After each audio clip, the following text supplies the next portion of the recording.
First of all, I'd like to welcome this sitting of the Licensing Subcommittee to discuss the application for Pure Bride's premises licence on Friday the 19th of May 2023. And first of all, may I ask if there are any declarations of interest? No. Thank you. I'd like to introduce the members of the Licensing Subcommittee. I have Councillor Martin Peake and Councillor Caroline Ackroyd, and I'm Councillor Claire Kidman. And on my left, our legal representative, Oliver Forston-Vetts. And I'd like now if you could introduce yourselves, starting with the Licensing Authority and then the applicant, please. Yep, Tiffany Bentley from Licensing Emergency Council, and Kyle Gregg is here today as well, just to for training and observing. And I'm Anna Hare, owner of Pure Brides. Lovely, welcome. And I know that you've had the microphone just briefly explained to you, but if you want to speak, you just press the button and it lights up red. And then when you finish speaking, you just press it again to turn it off.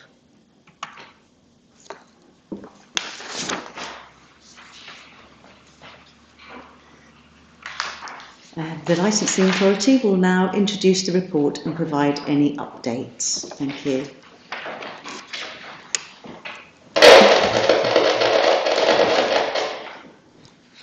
Good point, thank you. A chair, I think we need to elect a chair.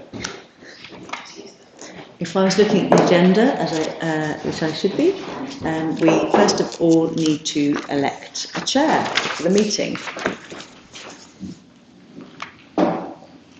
So if I could have nominations for the chair, please.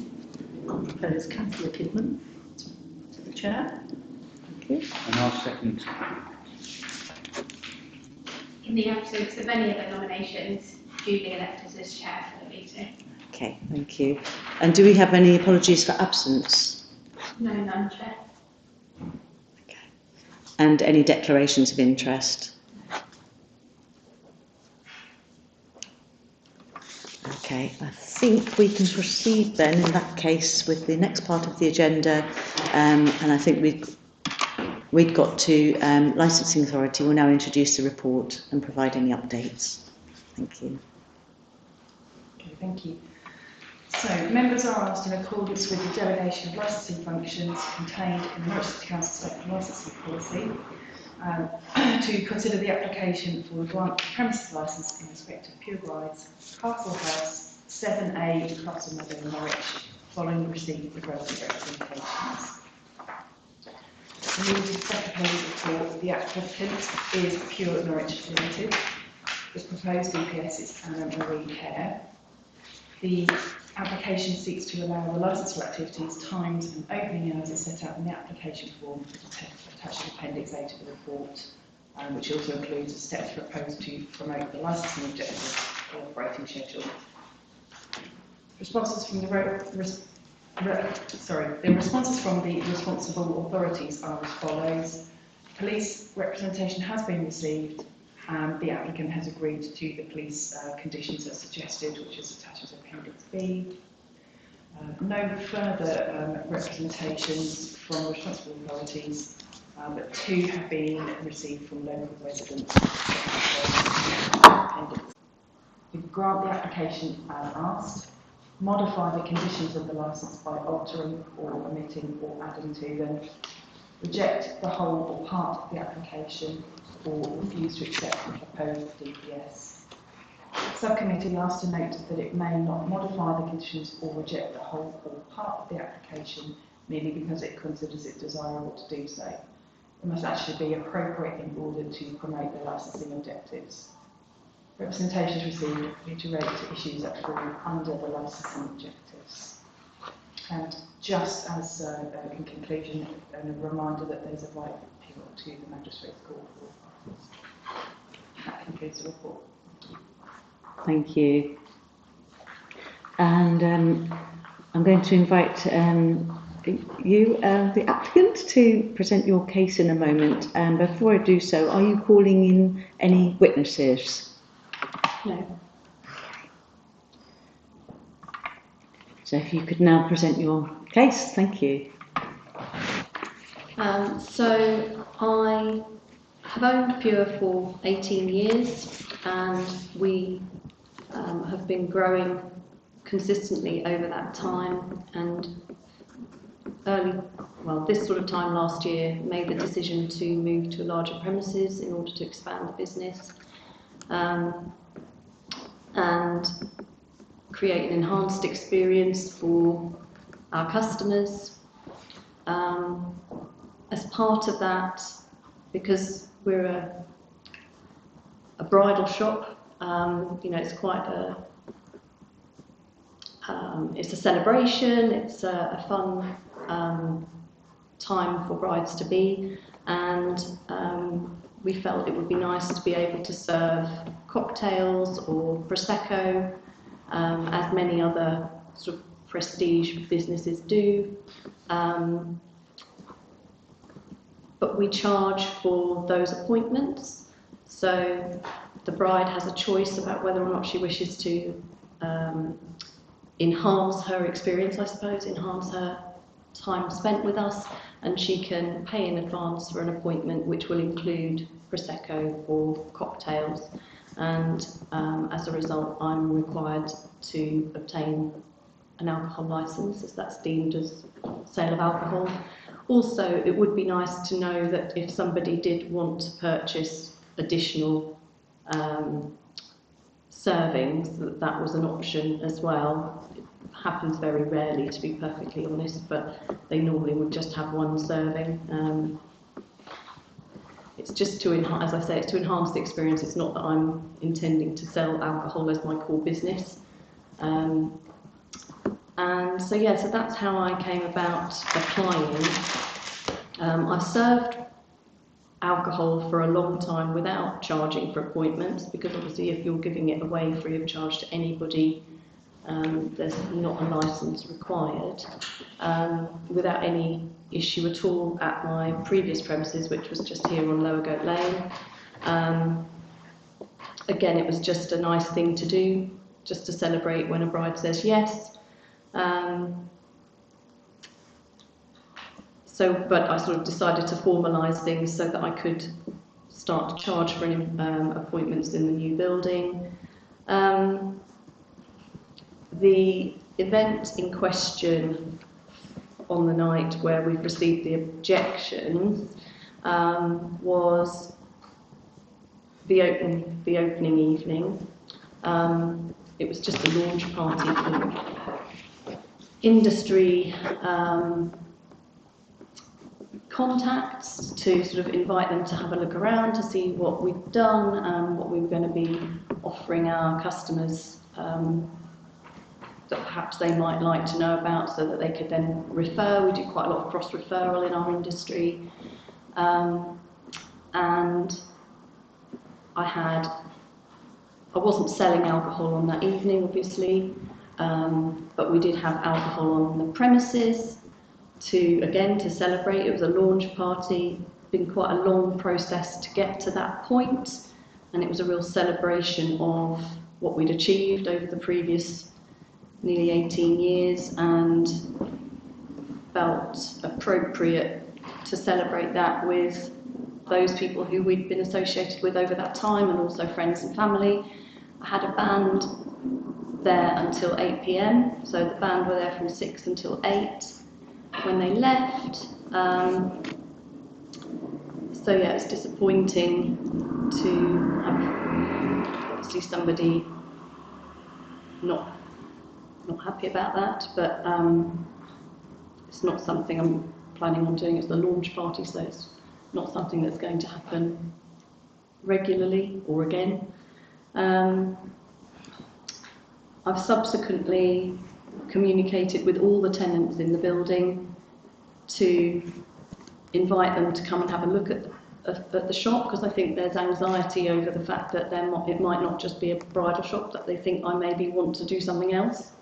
I don't know anything else, so wanted to sort of invite them in so they could see what it looked like. They could see we would definitely, our core business is bridal. It's all about setting ourselves apart from everyone else. There's 9 bridal shops in Norwich city centre, so there's an awful lot of competition. We're a relatively small population, and so it's really important to sort of maintain that, that level of, that standard, I suppose, of service, and to try and differentiate yourself, as I said. And so that's why we have the bar area. So I invited the residents to come and have a look around, which many of them did.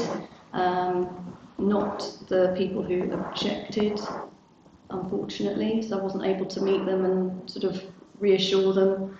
But the other residents have assured me that they've gone back. They have like a residents WhatsApp group, and they've gone back to all the other residents within the building to reassure them that what they saw they were really happy with.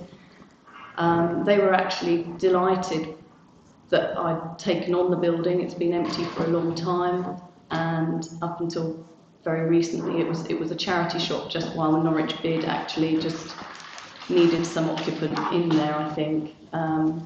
But between myself and the landlord, we've spent an awful lot of money regenerating the building and hopefully making that. It's a beautiful building. It's on a lovely aspect. It looks straight at the car. I'm looking straight at it now. It looks straight at the castle, and I was really proud to be able to be a part of that. And so I hope the residents would also feel like we'd added value to their properties as well, because obviously the building now doesn't have a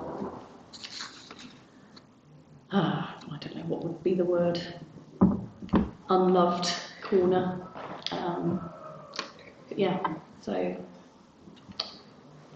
don't know whether that's enough. Whether you've got any questions, obviously let me know, but I'm just hopeful that you understand that this is not, I don't have any ulterior motive. I'm not here to try and say that I didn't have a launch party. I did. It was a lovely celebration, and at the end of the day my business is to sell dresses and suits, and that's what I'd love to be able to do, and to serve Prosecco at the same time. Thank you, Anna Marie. You will have a chance to say something a bit later. I'm going to invite my fellow committee members to ask some questions. So we'll do that now. I'll invite Councillor Caroline Ackroyd first, if she would like to ask some questions. Thank you. So I've really got some questions around noise, because obviously that was the thing that came up. And you said you had a band, which is great, but was that on the ground floor? So the noise had gone up. And would you intend in future ever to have something like a band, or as well as sort of regulated music, as it were? I don't want to sit here and say no, I'll never have a band. I think it's unlikely. It was just seems like a nice thing to do. Like I say, I don't want to say hand on heart, no, we'll never have a band again, because if we were to have, I don't know if we would have a band. I think it's improbable. So I've got one or two questions. Following on from that, how would you try to regulate noise, because it's going upwards, the flats are above, aren't they? What would your modus operandi be, really, to try to regulate any noise? Well, I think I've become aware that the noise does travel around the building, which I didn't know at the time, and so I'm much more mindful of that. We also, if we were to hold any events, they would be more of a customer-based activity, whereby it would all be done and dusted no later than 8 o'clock, and we would only be. I'm just thinking maybe if I had a fashion show or something like that, I might have some music on. Yes. If we were to do that, I think it would be at the other end of the building, which is, I think, less likely to cause disturbance. The reason being that the front of the building has got double aspect, so it's double height. So I think that's perhaps why the sound travelled up. As I understand it, the occupants are the ones at the front of the building, immediately above my front entrance, I think. Okay. And so I think that the noise travelled up because that was where it was. So. Chair, can I just ask a couple of questions while I'm on the roll? Is that all right? Thank you. Yeah, please do. So you talked about your front entrance and the fact that the noise permeated upwards. Mm-hmm. How would you encourage your customers really to leave quietly at the end of the night? I mean, I'm not saying they will all be rowdy people leaving, but obviously if your entrance is at the front, that's where your double aspect is. How do you feel that you could go about that? Well, I would obviously make it clear. For a start, I want to just reassure the committee that I'm not intending to supply alcohol to the point where people are becoming intoxicated and rowdy. In the same way that, you know, for example, if you go to a Gerald's evening, pre-Christmas shopping evening, they serve alcohol there. Similar principle. But it would be very easy for us to just make sure that we just advise people to be mindful of the immediate residents in the vicinity and just to be mindful of that when they leave. You know, it would be very easy to ensure that was the case. So you might maybe think about signage or something. Absolutely, Yeah. I could do that. And just obviously you've said that people will not be leaving with any alcohol, no open vessels of alcohol, no alcohol at all as they leave the premises. In fact, not even closed containers. Not that, I have to confess, is something that I hadn't thought about, but when a bride buys her dress, she receives a goodie bag from us, and in that goodie bag is a miniature bottle of Prosecco. They tend not to open it until, well, they don't open it on the premises. I can't imagine them open it on Castle Meadow. I think they probably wait until they get home and have it with their truffles, which we also put in there, and various other nice little things as a little thank you. But yeah. Chair, if I may. You may. On page 14 of your application, you have ticked the box under will the sale of alcohol be for consumption on the premises, off the premises, or both? You've put on the premises only. Yeah, because up until this moment in time, I haven't, because I'm giving them it, they're not buying it. They get it if they buy their dress. They just get a thank you from me. I can stop putting it in that bag immediately. But yeah, because I'm not actually physically taking payment for that, it hadn't actually occurred to me that that might be a problem. How does that work then? I mean, obviously, because presumably you could say for that small bottle that it is sale of alcohol is for consumption of both on and off. Are you happy for me to, or would you like to deal with that one? No, Councillor. It is much too late to amend this application. Right. It's been advertised on that basis, Yeah. and the framework for what you are able to grant is only as set out in that application. You can't go beyond what's been asked for. Thank you. Thank you. So, okay, thank you. So, can I just ask you a question, or David? Does that mean then that Anna would not actually be able to give that bag with the alcohol in? That would be my view, yes, Councillor, because it's Trish. We kind of have this question, comes up fairly regularly, doesn't it, in terms of what constitutes free in that sense. It's tricky because it depends on exactly what's happening. But if that came in as an inquiry, say, to us to say how we manage that. At the moment, it's conditional on purchase of the dress, isn't it? You kind of Yeah, making a it's payment. a little. I understand. Yeah, Thank so thank you, and that's what happens. But at the moment, you would only get that by purchasing the dress, wouldn't you? In the widest interpretation, you could say that it's free in the sense that we could walk in and say, please could I have a free bottle of that Prosecco? You don't have to advertise it, it doesn't have to be there, but it's available and entirely free, as long as it's not conditional, I suppose, on the purchase of the dress.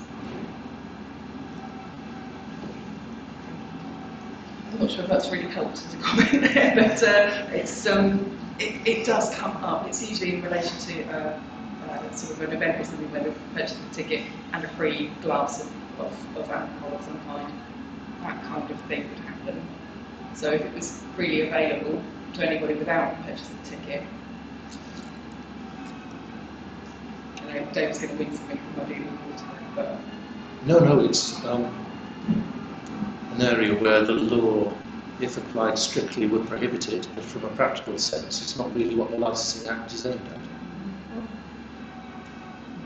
But at the moment, I understand, if you buy a dress, you also effectively purchase alcohol. Yes. Is the intended way the business will be run, which would hit the condition upon the alcohol premises licence. Do you mind if I just seek a bit of further clarification on that? Because it seems in some ways to be similar to what Pure Brides is offering now in terms of a package. You buy the package and then the alcohol is free. It seems that it could be interpreted as you buy the dress and the goodie bag, including alcohol, is free. Is the difference the fact that it's being taken off the premises? No, Chair. The difference is there's now a premises licence governing the sale of alcohol with conditions. Okay, thank you. Should your application be successful and the licence be granted. Okay, yeah. I'll close that window in case they stay. Yes, it's quite noisy, isn't it? Yeah. I'll finish for the moment. Yeah, just carry on. No, that's fine. Oh, have you finished? Yeah, Okay. I may have some more, but Okay, thank you. yeah. Councillor Martin Peake, have you got any questions? Yes, thank you, Chair. Notice in the packages you say they had one serving of alcohol. If they, is that just for the person purchasing the dress, or if the friends going there to help them choose the dress, do they get alcohol as well? Yes, so the appointment fee covers a glass of alcohol for the bride and her guests, depending on which package she buys. Right, So one serving per guest. right, lovely, thank you.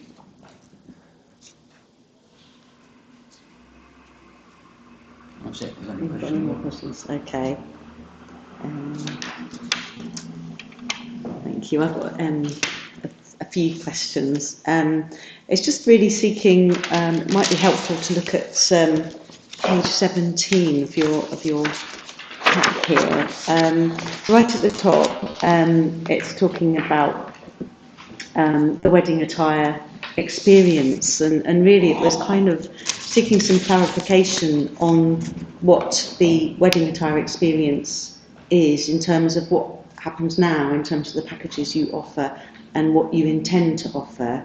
Yes, it's, you know, in your really clear opening presentation, you talked about enhancing the business. So I suppose in effect what I'm asking for is exactly what that enhanced wedding attire experience is now.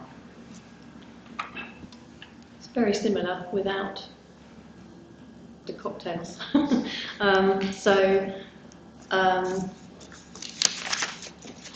We've always worked really hard to ensure that we are giving a premium experience, because at the end of the day our customers are making a purchase of some significant value. It's very emotive purchase and important to them, and hopefully something they will always remember. And so for us, it's always been very much about making that a really special memory. My staff are all trained to ensure that the bride is always at the heart of any decisions that we make, and the groom, to be fair, not just the bride. And that the business has been built around that as one of our core values, I suppose, or as the main core value. And this just seemed like something that, in a way, it just sort of is the icing on the cake, I suppose. It's just a nice way to be able to celebrate that moment. And like I say, there is a lot of competition, and it's becoming more and more important to differentiate yourself, and that's one way that I was going to be able to do that. Thank you. So, in your application, you've asked for the licence to cover up to 60 people. Just trying to picture it, whether it's several bridal parties, if you like, so the bride, her friends, her family, mother of the bride, so on, or whether it would be an event like an open day, come today and see our new collection or something like that. So it would be a kind of lots of strangers in one place. So is it? So hopefully I'll clearly sum that up. Is it several lots of, say, 8 to 10 people, which will then add up to 60 people, or could it be also a runway show or something like that? Yeah. If I'm honest, both. So in the general day-to-day running of the store, I've got 4 bridal rooms, and so each bride, on a busy Saturday, we would have 4 brides in at a time, with probably 3 to 5 guests between them. And then in the men's department, we have 13 individual fitting rooms, although they're not all booked out at the same time. But there might be a couple of guys come together or whatever. So the 60 number was really more to make sure that would cover that if we were fully booked on a working day. But equally, so they would be individual parties that would know a few people in the store but wouldn't know everybody. And the same, I suppose, would be the case for if we were to hold an event. So one of the nice things about the new building is it's more spacious than where we were before. I'm hoping we should be able to run catwalk shows or accessory events or showcase new designers or just something to keep having news really to talk about. And in that instance, it would be lovely to think that we might have 60 people come and attend. I think it's more likely it would be closer to 25 or something like that. But if we did, those individuals are likely again to perhaps be small groups who don't necessarily know one another.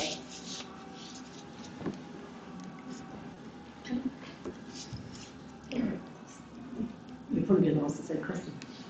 But go ahead. I just wondered how many staff you employ, to sort of cover all the people who might be coming in, and do you employ more if you've got more people coming in, to sort of see what's... Yes, so on a day where we would expect the store to be full, there's 11 members of staff on site.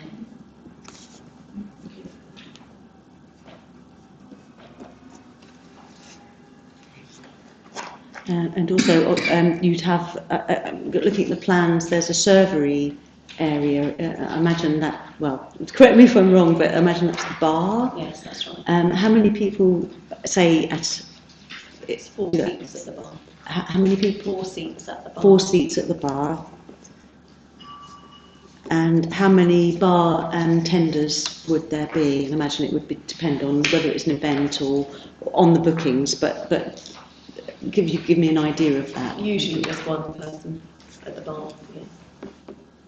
if there was, it might be slightly different if there was an event, but usually there'd only be one person behind the bar and maybe somebody else serving. Okay, just check to see if I've got any more questions. Yeah, go ahead, Councillor Ackroyd. I just had a question. With your licence until 10, would you be serving alcohol till 10? You know, because you close at 10. Do you have any? I think it's highly unlikely that we'll be open until 10 p.m. I think any event we hold is likely to finish around 8 p.m. So we might do something after hours between 6 and 8, maybe 7 till 9. But no, I think it's highly unlikely we'll be serving alcohol at 10 p.m. The timings on the application were what my advisor suggested. That I mean, I'm certainly not expecting to serve alcohol at 8 a.m. either. But he just said, you know, just give yourself the full day so that you've got that there if you need to. Can I just ask a supplementary on that one? Because obviously if you're closing at 10, would you see yourself as not, you know, say it did go on till 10 that particular night, would you see yourself not serving? Because obviously people are not going to take partially inclusive drinks out with them, they're getting drink on the premises, you're closing at 10. Would you see any kind of flexibility in the last time you served? Oh gosh, well yeah, I mean if we were going to be closing at 10 and people would be leaving at 10 in that, you know, in the event that did happen, then yeah, I would obviously stop serving probably about half an hour before that, I guess. But as I say, I think we need to be clear for the purpose of the application. Is that being offered as part of the licence, or is that a goal of yours? Sorry, what is what being offered? My assurance that I would... That you would stop serving 30 minutes before closing? Yeah, I can give you that assurance. You may be able to give the assurance, but is it being offered as part of the application, to be clear? I don't know. If I need to offer it as part of the application, then We can't tell you what to offer as part of your application. It's for you to put forward an application to the committee, who then judge based on what you've put forward and what's in the application. So if you want to change anything in there, you can. I can add to the application that I will stop serving alcohol 30 minutes prior to closing the event. So practically that would be in from page 13. 9:30. I won't serve alcohol any later than 9:30. So that would be amending the times rather than putting it as a part of the operating schedule. So if you see on page 13.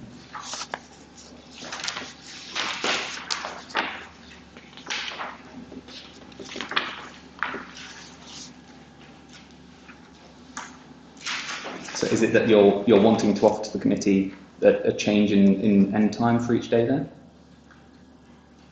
I thought that was what you were asking me. So if we were to close at 10 p.m, you were asking that I wouldn't be serving drinks at 9:59 p.m. So I can't ask you to change it. It's more it's being pointed out.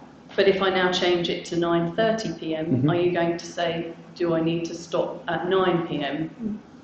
No. So this is the supply of alcohol section. So section 15, and then prior to that, on a page before, I believe.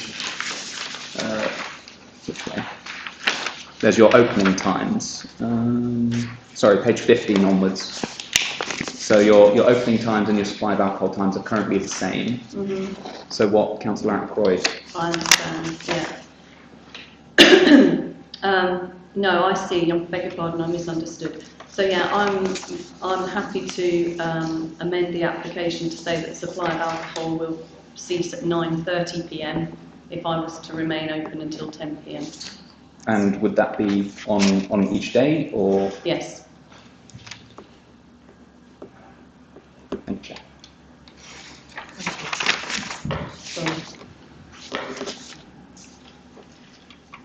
And I've got a quick question on the back of that.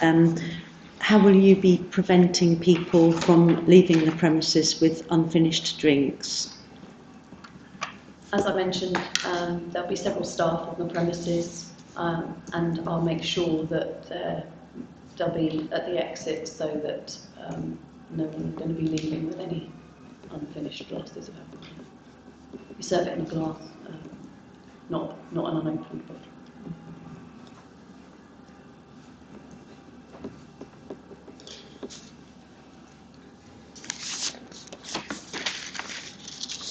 I just want to ask my fellow committee members if they've got any further questions.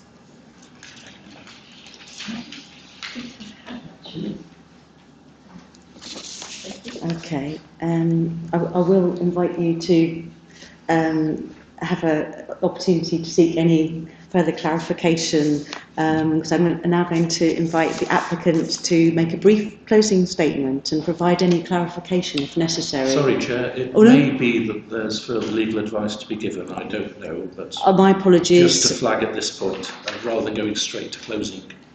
Okay, in that case... I don't know, but just to flag it may be the case. Could I ask Oliver, please, if you have any comments to make before I invite you to make a closing statement? Thank you. I have one question, Chair, the applicant.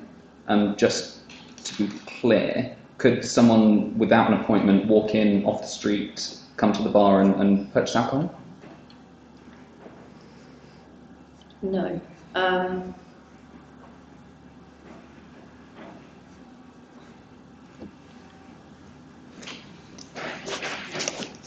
I don't envisage that happening. Everybody who comes into the store has an appointment, a pre-booked appointment. We do occasionally have people walk in who don't have appointments, who want to try on, and at that point, should they wish to purchase a glass of Prosecco or a cocktail, I would obviously offer them that opportunity should they wish. But no, I don't envisage people just walking in on the street and coming to use us as a bar. Is that the question that you're asking? Yes, yeah, that's the basis of the question, because on page 17 you've got sale of alcohol will be restricted to guests and customers of the wedding shop only. Exactly. So if someone does walk in off the street, say they don't want an appointment but they just see there's a bar there, how will you stop them? How are you stopping sale to just members of the public without an appointment? Again, I can ensure that my team are made aware that they are not to sell alcohol to anybody who's not either a prospective customer or a pre-booked customer. In the 18 years, I've never had anybody walk in and ask if they can get a drink from us, so I don't envisage, as I said, that. I'm grateful. I think, obviously, any walk-in who is sold alcohol will be a customer of the wedding shop. That's correct. So at the top of page 17, that first line will always be satisfied. That's right. So the issue is the second line down, alcohol will only be sold as part of the wedding experience. Now that is a way of putting your operating schedule as how this business will be operated, and it would indicate that walk-ins, unless they become part of the wedding attire experience, will not be sold alcohol. Yes. It is a prohibition rather than a choice. So I think my colleague is attempting to ensure that is the proposal and perhaps give more idea about what the wedding attire experience means. Okay. Well, the wedding attire experience would mean coming in to try on wedding dresses or have a pre-arranged viewing appointment whereby they come in and browse before they're ready to commit to actually trying on. So they are either a customer or a prospective customer, and we would always qualify our customers, ensuring that they've got a wedding date planned. As part of our process, we ensure that, as I say, that they're qualified, so we know where they're getting married, we know details of their wedding, and in almost every case, they've pre-booked their visit. So it would be very easy in essentially for me to ensure that no one walking in off the street would be able to just come in and ask for a drink or purchase a drink, because they'd have to come past reception, and that's, you know, the first questions that they would be asked would be, have they got a pre-booked appointment, or if not, you know, what's the purpose of their visit? If they're coming in to browse, then they become a prospective customer, and therefore, should they then wish to try on and purchase a glass of alcohol at that point, that's part of the wedding attire experience. Yes, it's not the purpose of this committee to make your business more difficult or to try and be awkward. We just need certainty from the point of view of enforcement. Yeah. So I don't know if the councillors are happy with that explanation that if somebody comes in off the street, they are not to be served unless they also go on to wish to browse or such like. Yeah, I can see how, you know, they can walk, they can literally walk in off the street, look in the window, come in, but they do then have to come into reception, and then, you know, at some time there's a process. It sounds like that they That's would correct. then be shown to. Again, correct me if I'm wrong, but I imagine that people can't just go over to racks of dresses and start pulling them off. They would have to liaise. Would they then be appointed somebody to then guide them through the wedding attire experience? And so they would then almost become a customer, even if they're not a buying customer. They would become, I'm not trying to put words into your mouth, I'm just trying to envisage what the experience would be and what controls would be If around that was to them then on the premises. evolve, they would then become a booked customer, and they would be logged in our diary as such, and therefore at that point, you know, they would be offered the same experience as somebody who had pre-booked, should they wish. But yeah, anybody walking in would be greeted by a member of staff, and at that point, you know, we would ensure that the first port of call would not be the bar. The first port of call would be for them to browse the dresses or suits, depending on which customer they are. Go ahead. I think in truth, and I'm not trying to put words into your mouth either, but in truth, you're not going to be advertising yourself as a bar. So for people who come in, it's not going to be obvious. I'm just trying to get this into my head. It's not going to be obvious. Say I walked along, you know, I'm not actually going to think, oh, there's a bar in there, I'll just go and get Prosecco, because, you know, You can't see the bar from the street, and there's no outward signs of it.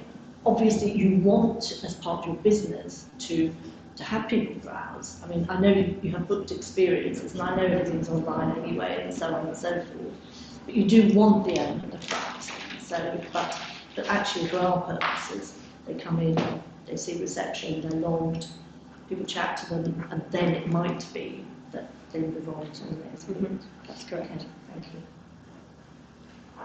you. So I might look to our legal representatives here in terms of when does a not a booking turn into a booking? Would the walk-in then become a booking? Would they then become part of a wedding attire experience once they pass reception? Would that be a booking? Up to you. I'll take it if you don't want to take it. That wouldn't be a booking, as I understand it, because they haven't made an appointment. However, it sounds like the intention is they do become part of the wedding attire experience because they're almost chauffeured around after going to reception, being checked in, essentially. And they are booked in. They're not at that point. They become a booking. So we have details of their wedding. Can I just say, I'm trying to get this in my head. I mean, presumably from your point of view, you want their name and address because you want to be able to follow up. So it does become a booking from at that point, doesn't it? You don't want them to sort of just come and browse. No, disappear, every single person that comes into the store is logged on my customer management software at some point.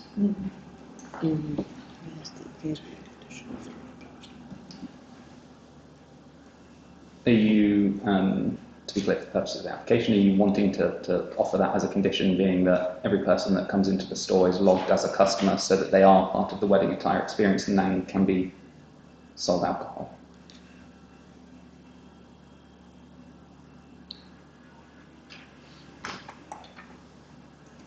Yes, the reason for my hesitancy is that at the moment we don't have a lot of walk-in customers. We are hoping to attract menswear walk-in customers as we expand our product offering.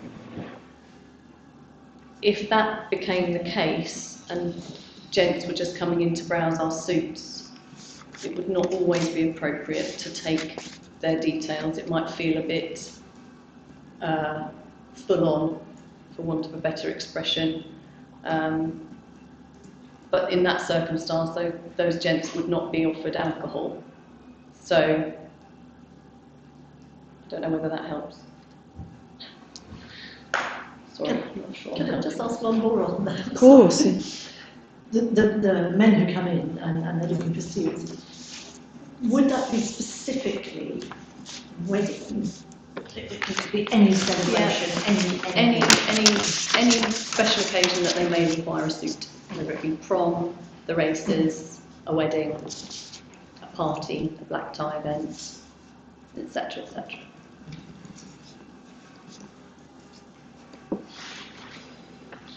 So, Chair, if I can. Please Be clear, do. that's not being offered as a condition, in that you will not condition that you take the customer's names, details, etc. upon entry. If we were to serve them alcohol, we would take that information. If we don't take that information, they would not be served alcohol. Would that be sufficient? I cannot advise if it's sufficient. I'm sorry, you have to present it to committee, who then would maybe committee would like to further question, or.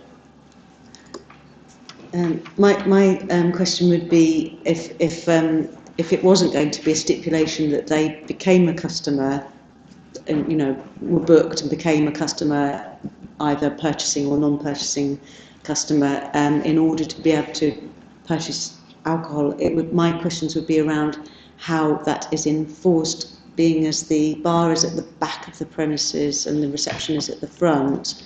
The bar's actually at the front. Oh, the bar's adjacent to reception. Okay. And menswear is upstairs and the bar is downstairs. So, yeah. Just having another look at the plan, making sure I've got a page number for that plan. Page 25. Okay, because how I was understanding it was on page 25, the entrance is at the top of the page and then the servery is at the bottom of the page. This is incorrect. So, yeah, he did get himself rather confused. Okay, because you can understand where I'm coming Yes, from, but I can imagine somebody coming in the entrance and there's quite some distance between. No, the entrance, where it's marked entrance, that's actually the first floor windows up above Dr. Martin's. There's no access to the public there at all.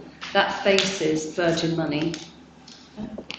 The entrance is where he's marked it as servery, which he didn't mark it as servery on the plan he sent me. So the servery, the bar essentially, is where it's marked as servery. That's the entrance lobby. That's where the front doors are that face into Castle Meadow, in the corner here. So that's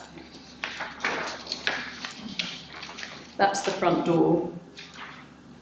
You come in here, you go up some steps, reception is here, and stairs to the menswear department are here. So again, whichever way you come into the building, you come directly to reception. And then the bar is here. So it's just in front of where he's marked the other little room. Chair, it's, to put it politely, unfortunate that you appear to have a plan that doesn't show what is intended.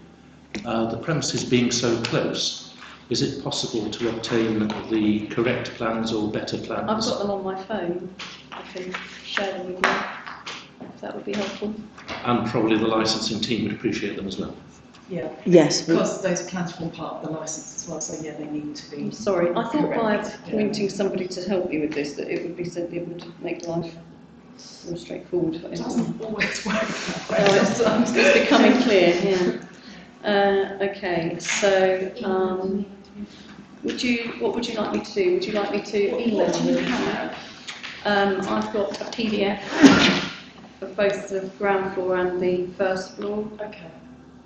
Is it best to go do it Send to you and you Yeah. can get them there? I can get them printed. Yeah. Is that the best way to? Yeah. The committee needs to see the basics. Of the Yes. plan. I've got them on my laptop, which I can show you here if you wish, or I can send them to you for you to print. If you send them to me, Yeah. Yes, I think the best thing probably if they could be sent to It'll be a bit to cumbersome us, to pass a laptop round. So. and then we can get some photocopies and course. have a look at them. Would it be wise, I think, in that case, to adjourn while we get that new paperwork sorted out? Would that be something you could agree I've with? literally got it ready to send. So, Let's see whether you're seeing. thank you. EURWITZ. Good. Yep. Just double checking. Thank you. so we're taking a quick. We'll have a quick 10-minute break to make If you make 8 minutes, sure it'll be that we. 22, Chair. By the way. Okay, by 22, we'll have the updated plans and we can consider those.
I'd like to welcome everybody back to the Pure Bride's premises licensing sitting on Friday the 19th of May 2023.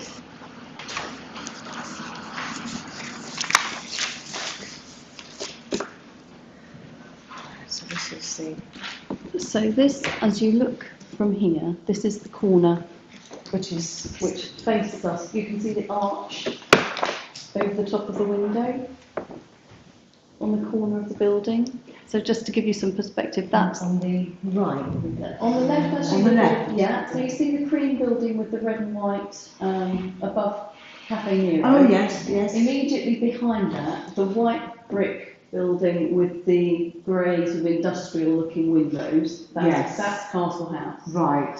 And the window that you can see with the arch is actually on a chopped-off corner, which is this here. So this is the corner of the building. Right. So the sort of penultimate floor to the top, as it were. That's the menswear.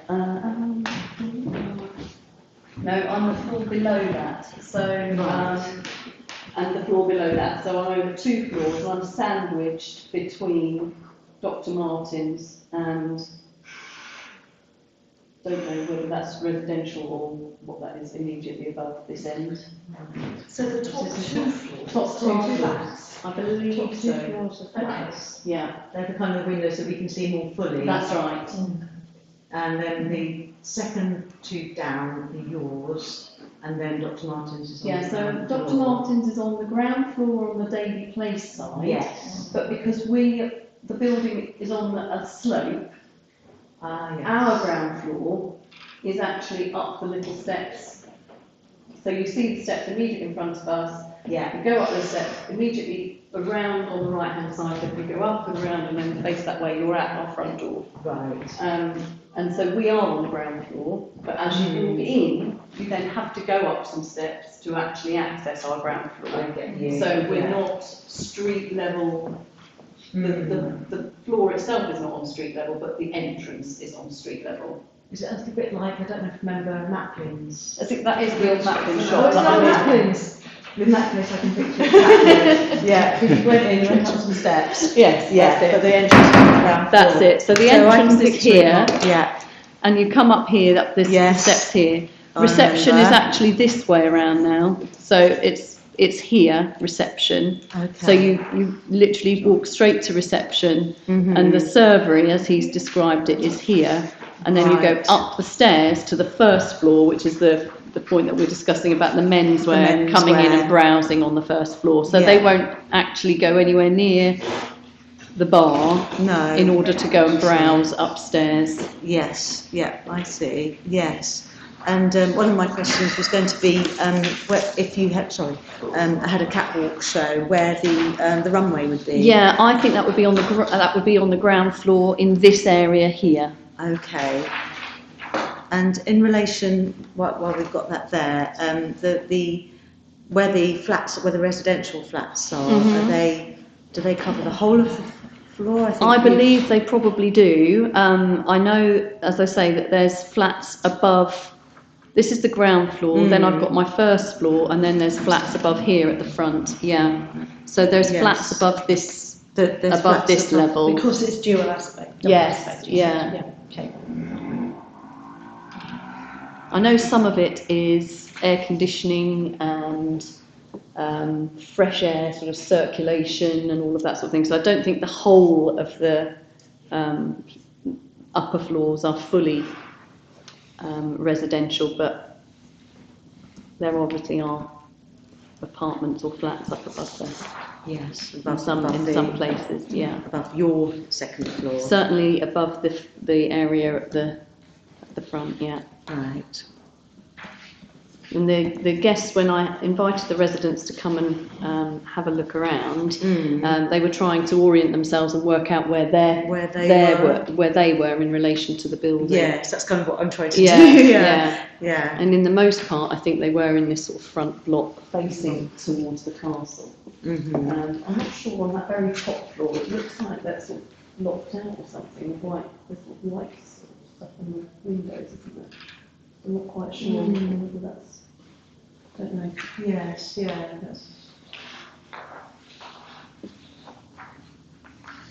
You don't necessarily know. I what's don't, on I'm the afraid. floor. No. Yeah. So you've Okay. got your printout now. Any of my fellow committee members like to see the plans that haven't? I think you know. Yeah, has everybody seen them? We've got copies. Thank you. Yes. That's in the barn, isn't it? That's the bar. Yeah. Yeah. Would you just run round that with that highlighter just so we're dead clear? Of course. Right. Do you want the original one or are you right just going with? No, I know where it is.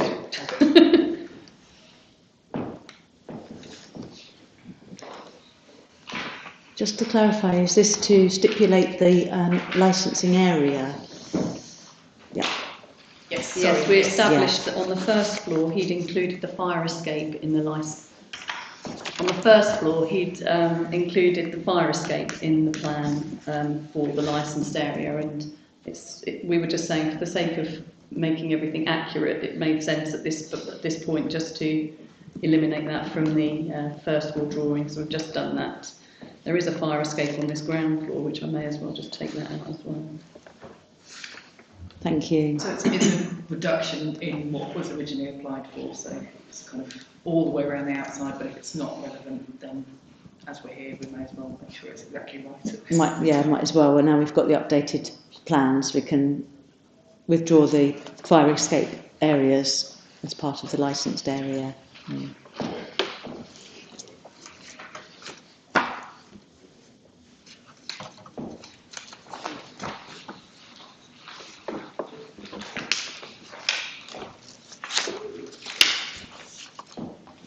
Would you like me to do it? Yeah, if we have a fresh set, then Everybody knows where we are. Yeah, exactly. Sorry, because that lobby was missing, wasn't it? Yes. The details.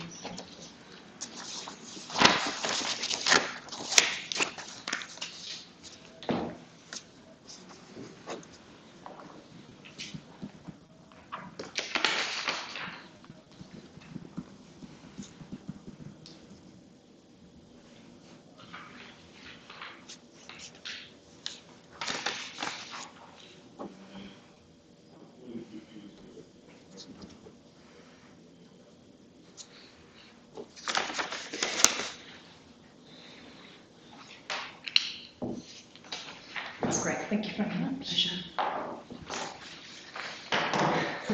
Thank you.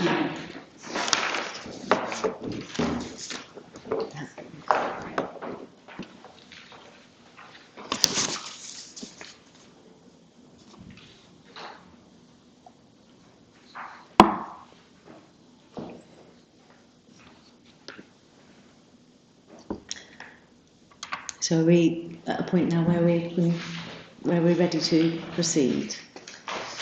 And I was going to, if you'd like to ask a question, Councillor Ackroyd. Just one question. It was a bit of, I'm being slightly pedantic here. It's probably a question to Oliver, if I may. It's back on sale of alcohol to men. And it was just on page 17A, where it says alcohol will only be sold as part of the wedding attire experience. And I was just looking at the wording, because obviously what you said was, and I know I'm being slightly pedantic, what you said was that it could be anything that men would be coming in to buy, and I could see that in future you might actually move from bridal to prom and so on and so forth. It's not pedantic, Councillor. I think the applicant's agent made a significant error with that description, and we have considered it. I think Oliver's got a suggestion for you. Thank you very much. Thank you. Because I was going to ask a similar thing. Thank you. So from what you've presented and from what I understand, are you saying that alcohol will only be sold as part of trading in wedding attire or other formal attire, which will include the wedding attire experience? That's correct. And are you wanting to offer such a condition to the committee? So just to be clear for the committee, alcohol will only be sold as part of trading in wedding attire or other formal attire, which will include the wedding attire experience. Thank you. Thank you. So a significant rewrite of page 17, box A, and that line as to alcohol will only be sold, taking out that limitation.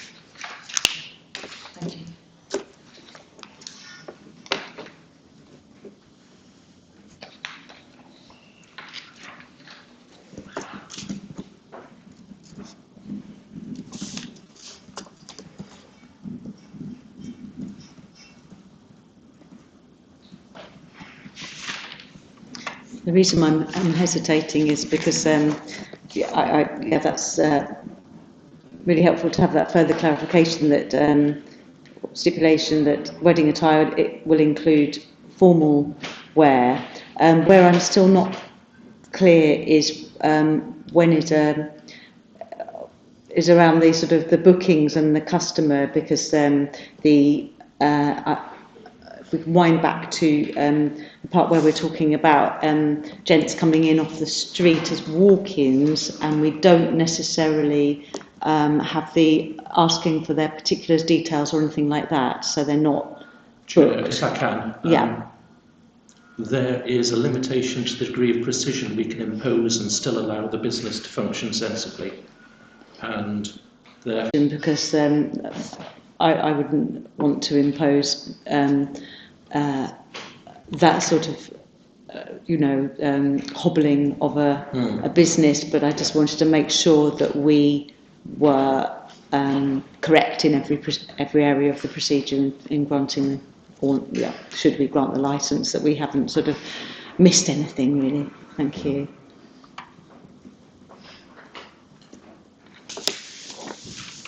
Are there any further questions from you, Oliver, as a legal representative? Okay, in that case, if I could invite the applicant to sum up and seek any further clarifications, and then further to that, if any of my fellow committee members have any further questions. Thank you. Hopefully you are now feeling reassured that there's, like I say, no ulterior motive. I literally would just like to be able to offer a really special experience to all the customers who come into the store, and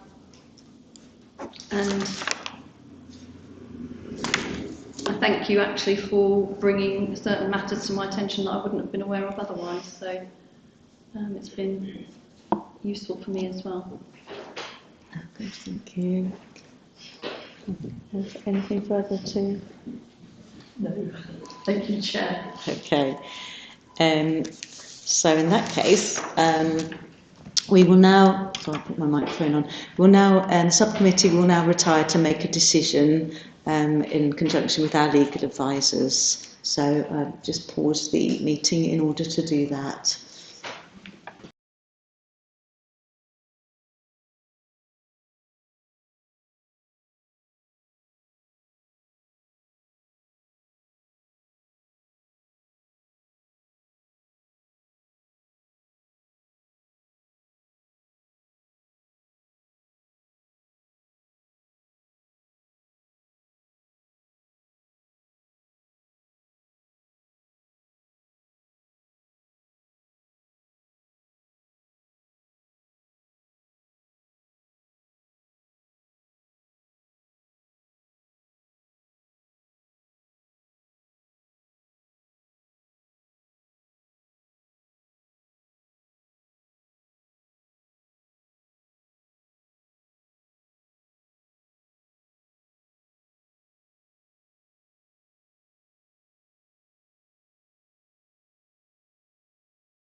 Welcome back to Licensing Subcommittee to discuss the application for Pure Bride's premises licence on Friday the 19th of May 2023.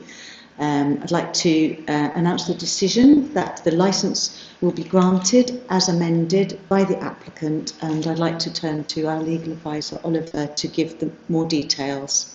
Thank you. Thank you, Chair. So as detailed, no additional conditions were imposed by the committee, and those amendments to the application by the applicant during the hearing were to section 15 under the supply of alcohol, the applicant having amended the times for the supply of alcohol, reducing the end time from 10 p.m. to 9:30 p.m. on each day. The conditions offered by the applicant being alcohol will only be sold as part of trading in wedding attire or other formal attire, which will include the wedding attire experience. As a summary only of the reasons for the committee's decision, with full reasons to be given in writing. Amendments to the proposed operating schedule have taken place, as offered by the applicant, and the committee is satisfied that these amendments are appropriate for the promotion of the licensing objectives. The committee has considered the written representations from the objectors, but noted there are no unresolved representations from responsible authorities. There is no evidence before the committee that the premises will operate either as a bar or club, and the committee notes the statutory guidance that applications should be granted unless there are evidence-based and sufficient reasons to refuse. In this case, noting the offered conditions and amendments, the committee believes that the operation of the premises will sufficiently support the licensing objectives. A full determination notice will be provided in writing shortly, and the applicant and any person who has submitted a relevant representation may exercise their rights of appeal to the magistrates' courts within 21 days of receipt of the written notification of the committee's decision. Thank you, Chair. So I'd like to thank everybody attending today, and that draws